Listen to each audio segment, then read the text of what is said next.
में तेजी तो है, लेकिन बैंकिंग स्टॉक्स के लिए ना कल एक बड़ा ट्रिगर आएगा, क्योंकि प्राइवेट सेक्टर का एक बड़ा बैंक एक्सिस बैंक अपने नतीजे जारी करने वाला है Q1 के। हालांकि अपडेट्स अच्छे आए थे बैंकिंग वाली जितनी भी कंपनीज हैं, चाहे वो स्मॉल फाइनेंस बैंक हो, चाहे वो फ्रंटलाइन के बैंक्स हो, अपडेट चौतरफा अच्छे आए थे।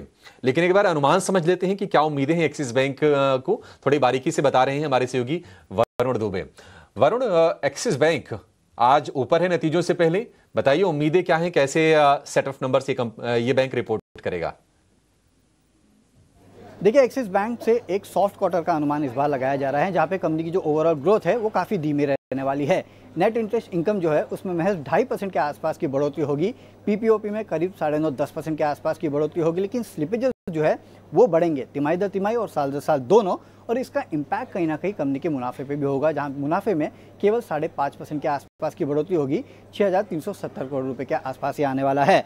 जहां तक कंपनी के बाकी पैरामीटर्स की बात करें तो लोन ग्रोथ कंपनी की लगातार सिंगल डिजिट में रही है, इस बार भी 7.5 से 8.5% के आसपास रहेगी। हालांकि डिपॉजिट ग्रोथ जो है वो डबल डिजिट में रहेगी, करीब 12-12.5% के आसपास की डिपॉजिट ग्रोथ का अनुमान जो है हम यहाँ पे लगा के चल रहे हैं। जो क्रेडिट कॉस्ट है वो थोड़ा बढ़ सकता है। जो एनपीएस है, ग्रॉस एनपीए करीब 1.28% से बढ़ के 1.4% पे आएंगे। जो नेट एनपीएस है वो भी 0.33% से बढ़ के 0.4% के आसपास आ सकते हैं। मार्जिन्स हल्की फुल्की गिरावट जो है वो आपको नेट इंटरेस्ट मार्जिन में देखने मिलेगी।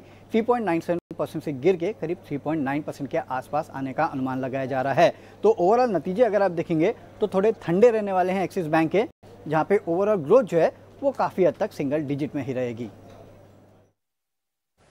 ठीक है, ठीक है, शुक्रिया वरुण। तो डिपॉजिट ग्रोथ तो अच्छे आंकड़े कंपनी पेश कर सकती है, लेकिन लोन ग्रोथ थोड़ी धीमी पड़ सकती है। 7.5% की लोन ग्रोथ।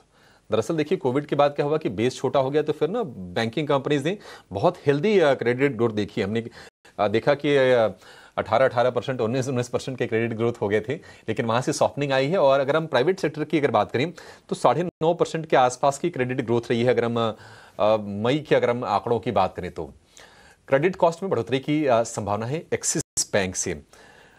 ठीक है, एक्सिस बैंक हम नतीजों से पहले देख रहे हैं कि एक रेंज का ही कारोबार हो रहा है, और ये पूरा का पूरा महीना अगर हम जुलाई 1 से अगर बात करें तो एक नैरो रेंज में ही कारोबार किया है एक्सिस बैंक। इस पर आपका व्यू क्या होगा निमेश जी? क्या करना चाहिए नतीजों से पहले? ठीक है, नतीजों से पहले मेरा मानना है कि स्टॉक 100 डेज की एवरेज पे बार बार सपोर्ट ले रहा है। करीब 3 से 4 दिन से हम लोग देख रहे हैं कि यही रेंज से स्टॉक पे एक बाइंग इंटरेस्ट आ रहा है, और ऊपर में जो रेंज बन रही है वो 1185 1185 का एक रेजिस्टेंस एरिया बन रहा है। तो एक 15 रुपीज की एक रेंज के अंदर स्टॉक घूम रहा है। व्यू मेरा जो है वो बुलिश है। अगर जिस तरह से चार्ट स्ट्रक्चर देखिए, लॉन्ग टर्म स्ट्रक्चर, तो काफी बुलिश है। स्टॉक एक ब्रॉडर रेंज में घूम रहा है, तो यहाँ से चांसेस ऐसा लग रहा है कि स्टॉक रिजल्ट जो है वो पॉजिटिव आएंगे, और स्टॉक में फिर से हम लोग जो है वो नया मोमेंटम क्रिएट होता हुआ देखेगा। तो व्यू बुलिश है, यहाँ से बाय करके चल सकते हैं। रिस्क रेशियो काफी फेवरेबल रहेगा। नीचे की तरफ स्टॉप लॉस जो है वो 1150 के नीचे जरूर से लगाना है, और ऊपर में जिस तरह से बोला कि 1185 के ऊपर अगर निकलता है तो स्टॉक में अच्छा मोमेंटम 1200-1230 तक के देखने को मिलेगा। तो शॉर्ट टर्म आउटलुक बुलिश है, और यहाँ से हम लोग 1150 के स्टॉप लॉस से बाय कर सकते हैं। ठीक है, 1150 के स्टॉप लॉस से एक्सिस बैंक को आप खरीद सकते हैं, और 1230 तक के टारगेट आपको इसमें दिख सकते हैं एक्सिस बैंक में। ठीक है, 1150 का स्टॉप लॉस होगा।